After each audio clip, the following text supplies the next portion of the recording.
नमस्कार दोस्तों, मैं Dharmendra Verma online study with DK में आपका बहुत बहुत स्वागत करता हूं। आज है 20 जनवरी और सीटेट का फर्स्ट शिफ्ट का पेपर हो चुका है।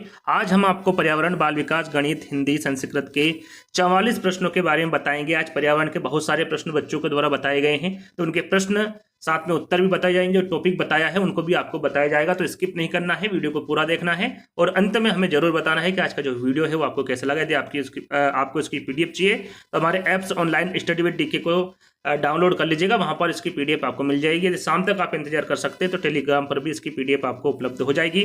साथ में यहाँ पर एक मोबाइल नंबर शो हो रहे 9340089205। जैसे कि जिन बच्चों ने आज प्रश्न बताए, सबसे पहले तो उन सभी का शुक्रिया, आप भी उनका शुक्रिया अदा कर सकते हैं कमेंट्स के माध्यम से, है ना। जैसा उन्होंने आज बताया एग्जाम हॉल से बाहर निकलकर, ऐसे आपको भी 9340089205 को सेव कर लेना है। व्हाट्सअप नंबर है, बताना है कि इस प्रकार के प्रश्न पूछे गए हैं और कौन कौन से टॉपिक से प्रश्न पूछे गए, ये आपको कर लेना है ना। यदि ऐप से संबंधित कोई सी भी जानकारी आपको चाहिए तो भी आप इस व्हाट्सअप नंबर पर हमें बता सकते हैं। यहाँ पर आप जब भी ऐप को खोलेंगे तो इस प्रकार का इंटरफेस दिखेगा, डाउनलोड कर लीजिएगा, रेटिंग जरूर दे दीजिएगा, है ना। फ्री पीडीएफ में जाएंगे तो आप जितने भी फ्री पीडीएफ है, यानी कि जो वीडियो बना रहा है ये भी आपको फ्री पीडीएफ में उपलब्ध हो जाएगी, वहाँ पर फ्री में डाउनलोड कर सकते हैं। साथ में यदि आप 49 रुपये खर्च करना चाहते हैं तो एक पीडीएफ हमने यहाँ पर अपलोड की है, ईवीएस की रामबाण पीडीएफ। इसमें आपको सारी जानकारी चित्र के माध्यम से समझाई गई है। प्रीवियस ईयर के जो प्रश्न है वो भी पूछे जा रहे हैं, जो हाल ही में एग्जाम हो रही है, तो वो हमने वहाँ पर ऐड किए हैं 2011 से लगाकर 2021 तक। जितनी भी अभी तक ऑफलाइन और ऑनलाइन एग्जाम हुई है दोनों के, वहाँ पर आपको प्रश्न पत्र यानी कि प्रश्न और उसके उत्तर वहाँ पर मिलेंगे। साथ में चित्र के माध्यम से सारे टॉपिकों को क्लियर किया गया है। साथ में आप यहाँ पर 10 मॉक टेस्ट भी ले सकते हैं। चलिए, पर्यावरण में सबसे पहला प्रश्न पूछा गया था कि अंतरिक्ष में 6 महीने से ज्यादा रहने वाला कौन था या फिर कौन थी। तो विकल्प में आपका था सुनीता विलियम्स, और आपका सुनीता विलियम्स बिल्कुल सही आंसर होगा, क्योंकि ये 195 दिन अंतरिक्ष में रहने का इन्होंने विश्व रिकॉर्ड बनाया था। तो आपका सही आंसर क्या होगा? सुनीता विलियम्स है ना। सुनीता विलियम्स विकल्प में भी था, यदि टिक किया है तो बिल्कुल आपका सही आंसर होगा। देखिए, एक प्रश्न पूछा गया था आपसे कि बाजरा का कौन सा भाग कूटा जाता है। कूटा जाने वाला भाग पूछा गया था कि बाजरा का वो कौन सा भाग है जो कूटा जाता है। विकल्प में आपका पुष्प भी था, तना भी था, पत्ती भी था और बीज भी था। तो बीज आपका बिल्कुल सही आंसर होगा, बीज को कूटा जाता है ना। और यदि पूछा जाता है कि कौन सा भाग खाया जाता है, तो बाजरे के दानों का आटा पीसकर और उनकी रोटी बनाई और खाई जाती है ना। दाने जो होते हैं इनको खाया जाता है, लेकिन कूटा किसको जाता है? तो बीज को कूटा जाता है ना। उनका जो बीज होता है, दाना होता है, दाना भी आप कह सकते हैं, उसको कूटा जाता है। तो डी वाला विकल्प आपका यहाँ पर बिल्कुल सही होगा। चलिए, एक प्रश्न पूछा गया था कि वहां कौन सा त्योहार है जिसमें महिला छत पर जाकर चांद को देखती है। तो सभी को पता है ना, वो है करवा चौथ। यहाँ पर 4 विकल्प आपको दिए थे, करवा चौथ, पोंगल, बसंत पंचमी और बिहू। जिसमें करवा चौथ आपका बिल्कुल सही आंसर था, सभी ने इसको तो करेक्ट कर दिया होगा, है ना। इस प्रकार का प्रश्न भी आज पूछा गया था। एक प्रश्न पूछा था आपका वाष्पीकरण से, है ना, कि इनमें से किस परिस्थिति में वाष्पीकरण की प्रक्रिया सबसे धीमी होगी, सबसे कम पूछा गया था, है ना। तो 4 विकल्प थे आपके सामने। सतत क्षेत्र और तापमान दोनों में वृद्धि होती है, सतत क्षेत्र बढ़ता है लेकिन तापमान घटता है, सतह क्षेत्र घटता है लेकिन तापमान बढ़ता है, या फिर सतह क्षेत्र और तापमान दोनों घटता है। तो यहाँ पर सही आंसर क्या होगा आपका? 4th वाला, सतह क्षेत्र और तापमान दोनों घटता है। 4th वाला विकल्प आपका यहाँ पर बिल्कुल सही होगा। चलिए, आगे हम बात करेंगे। देखिए, यहाँ पर शाकाहारी जानवर के बारे में पूछा गया था कि इनमें से कौन सा जानवर शाकाहारी है। यहाँ पर 3 जानवरों के नाम थे, और भी थे, मनुष्य भी था वहां पर, है ना, भेड़ बकरी भी थे और शेर भी था, चीता भी था, इस प्रकार से थे। लेकिन जो विकल्प थे, एक विकल्प में यहाँ पर गाय, खरगोश और घोड़ा था, और ये तीनों ही जो जानवर है ये शाकाहारी होते हैं। तो ये तीनों पे यदि आपने टिक किया होगा, यानी इस विकल्प पे टिक किया होगा, तो आपका बिल्कुल सही आंसर होगा। चलिए, मानव द्वारा निर्मित आपदा के बारे में पूछा गया था। तो 4 विकल्प कौन से थे इसकी मुझे जानकारी नहीं है, मैंने मेरे अनुसार यहाँ पर भूस्खलन रखा है, क्योंकि जो भूस्खलन है ये मानव निर्मित आपदा होती है। विकल्प में क्या था, कमेंट से के माध्यम से बता सकते हैं। सभी से अनुरोध करूंगा कि एक बार कमेंट से को भी चेक कर ले, और ये मैं उनसे अनुरोध कर रहा हूं जिनका आज पेपर था, एक बार कमेंट से जाकर बता दीजिएगा कमेंट से में कि कौन कौन से प्रश्न पूछे गए। जो मैं यहाँ पर नहीं बता पा रहा हूँ वो आपको बताना है कि किस प्रकार के प्रश्न पूछे गए और कौन कौन से टॉपिक से प्रश्न पूछे जा रहे हैं। तो सभी एक बार कमेंट से को भी चेक कर लीजिएगा। तो यहाँ पर भूस्खलन आपका सही आंसर होगा। एक प्रश्न पूछा गया था कि निम्नलिखित में से कौन से घर हमें सर्दी गर्मी बरसात से बचाते हैं। तो ज्यादातर घर सर्दी गर्मी बरसात से बचाते हैं ना, विकल्प के माध्यम से ही यहाँ पर उत्तर में दे पाऊंगा, लेकिन मेरे अनुसार मैंने यहाँ पर रख दिया कि जो मिट्टी के घर होते हैं वो भी हमें सर्दी गर्मी बरसात से बचाते हैं, है ना।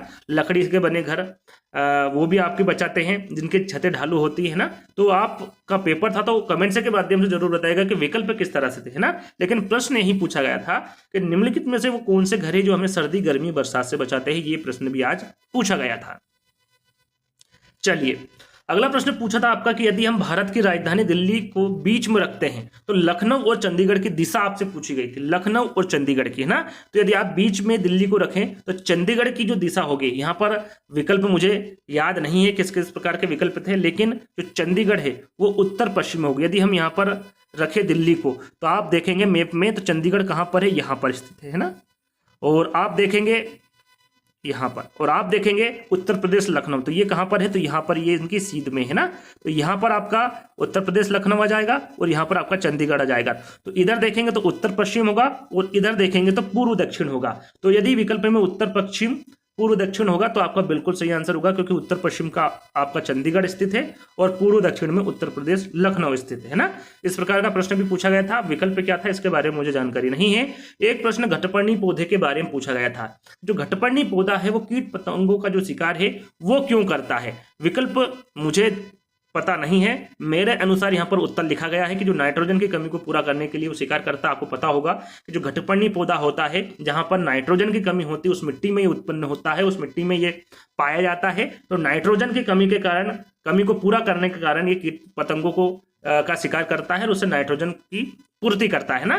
तो यदि इस प्रकार से विकल्प था तो कमेंट्स के माध्यम से जरूर बताइएगा। चलिए अब कर लेते हैं हम टॉपिक की बात कि टॉपिक क्या पूछे गए थे आपके पर्यावरण अध्ययन में। तो पोषण से संबंधित प्रश्न पूछा गया था, है ना। दिशा से पूछा गया था, ट्रेन से डेली पूछा जा रहा है, इनसे दोनों से पूछा जा रहा है। पूरा मुझे प्रश्न पता नहीं इसलिए मैं नहीं बताऊंगा।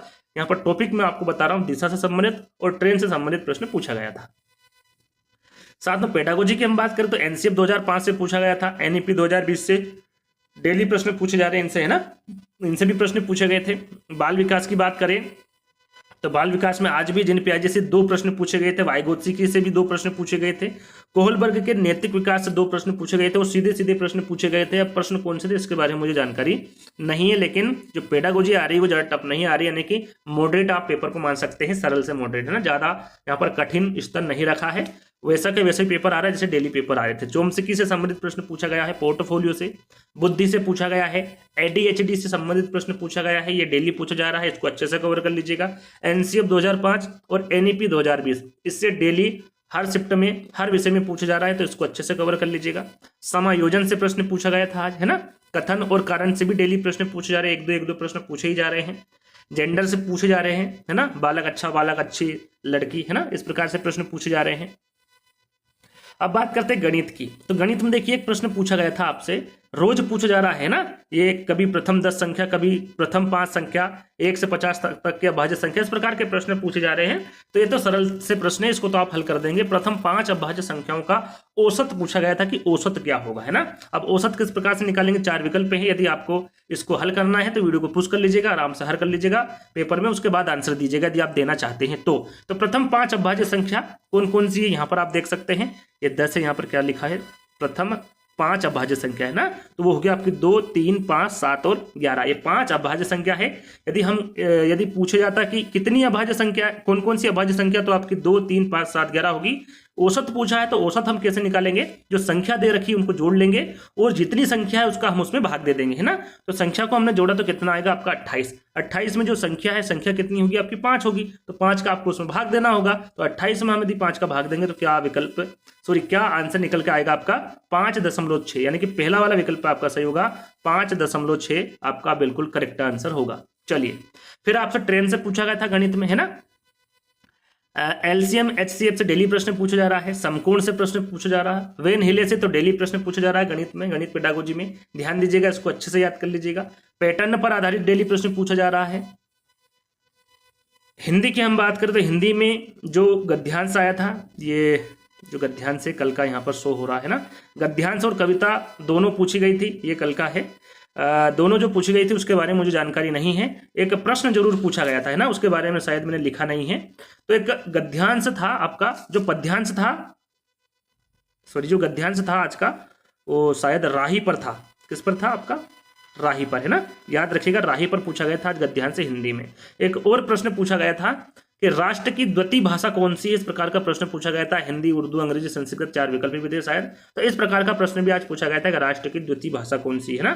शायद मैं लिखना भूल गया जल्दी जल्दी में, तो उसको अवॉइड करिएगा। मैंने बता दिया आपको, गद्यांश राही से पूछा गया था।